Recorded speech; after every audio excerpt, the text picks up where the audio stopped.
Halo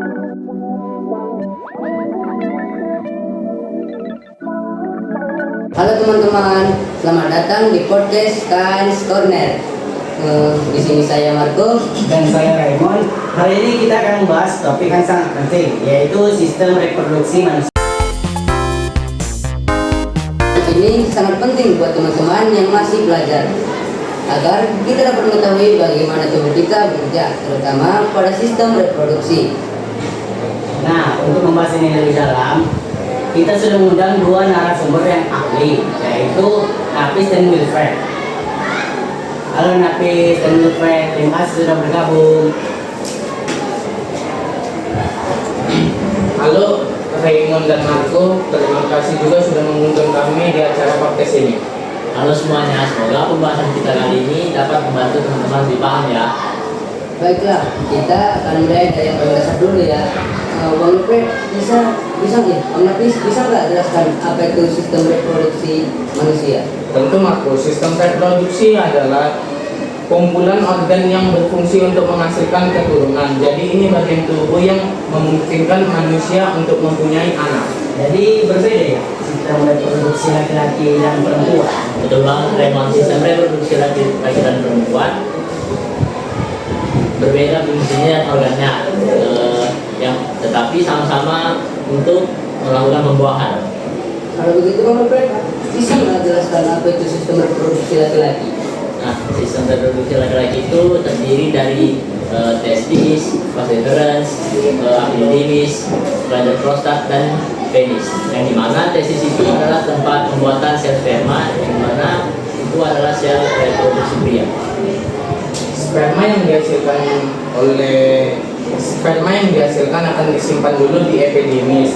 Baru saat melakukan ejakulasi, sperma akan keluar melalui saluran vas deferens dan bercampur dengan cairan dari kelenjar prostat untuk membentuk semen.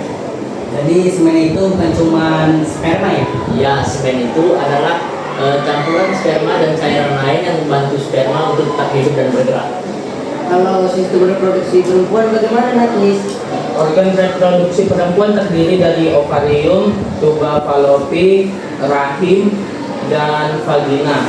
Ovarium bertugas untuk memproduksi sel telur yang sudah dibuahi oleh sel sperma.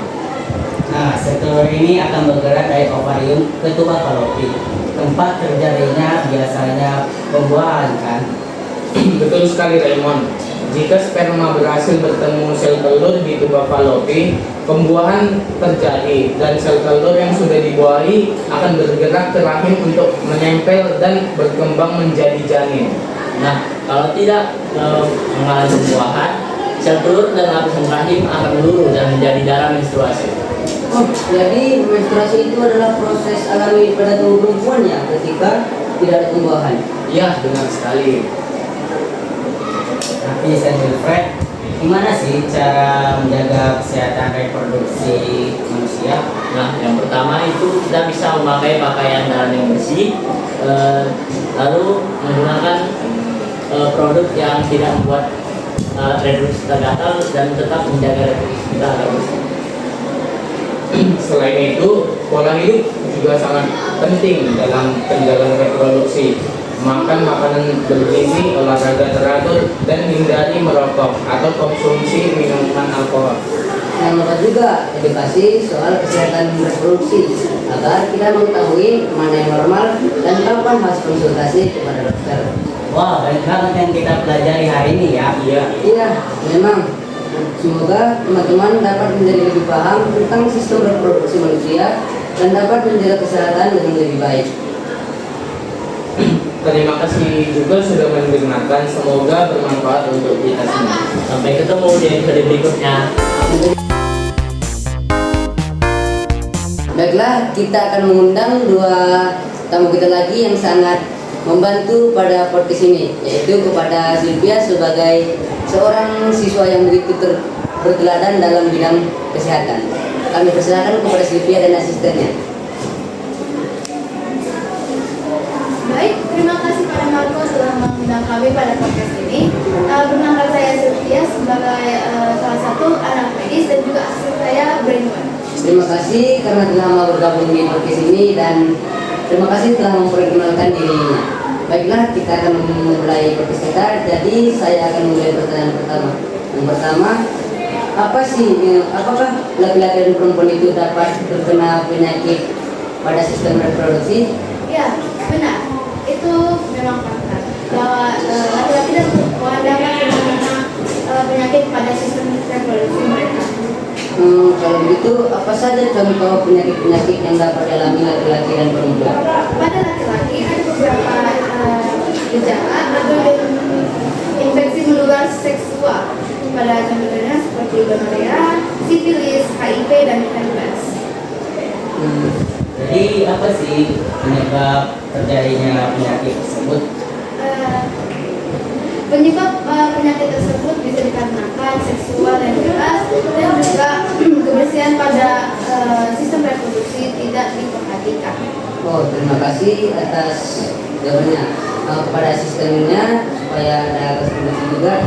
Apa sih akibat-akibat yang dapat disebabkan oleh penyakit tersebut? Akibat dari penyakit tersebut dapat menyebabkan kemandulan hingga pada kematian. Oh, jadi akibatnya itu dapat berdampak fatal ya kepada diri kita sendiri.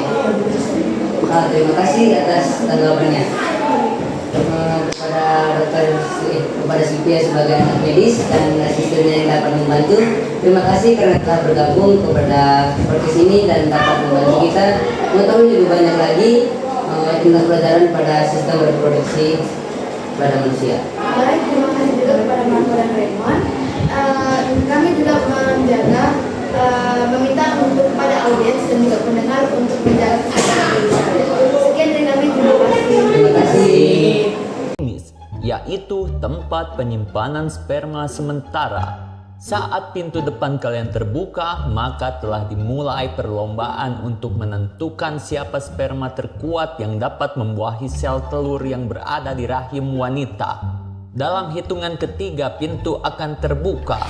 1, 2, 3.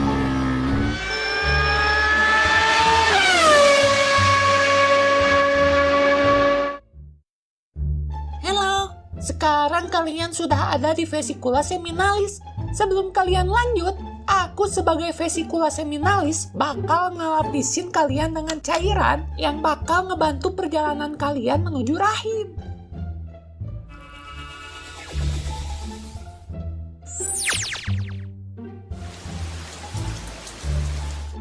Oke, sekarang kalian udah bisa lanjut. Oi, kandung kemih. Sperma udah mulai jalan ke sini. Oke, aku bakal nutup lubang bagian bawah ya, supaya air kencing gak ikutan keluar bareng sperma.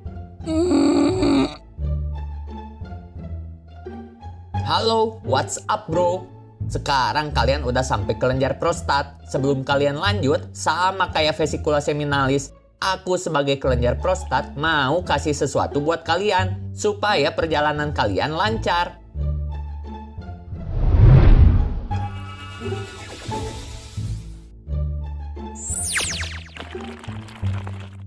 Kalian sekarang udah bisa lanjut. Semoga selamat sampai tujuan ya.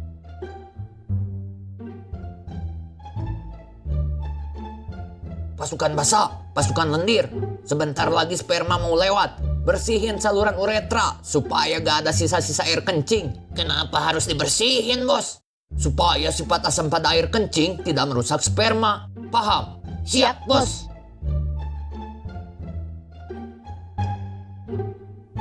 Halo sperma sekalian, aku udah ngirim cairan basah dan cairan lendir untuk ngamanin jalur uretra dari sisa air kencing. Kalian sekarang udah bisa lanjut. Oke, makasih.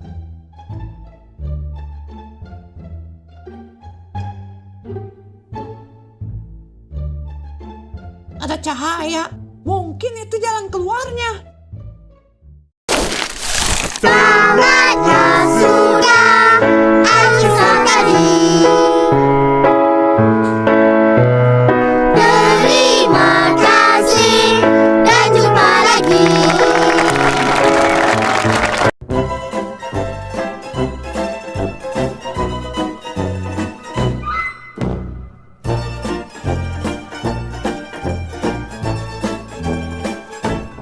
berikutnya.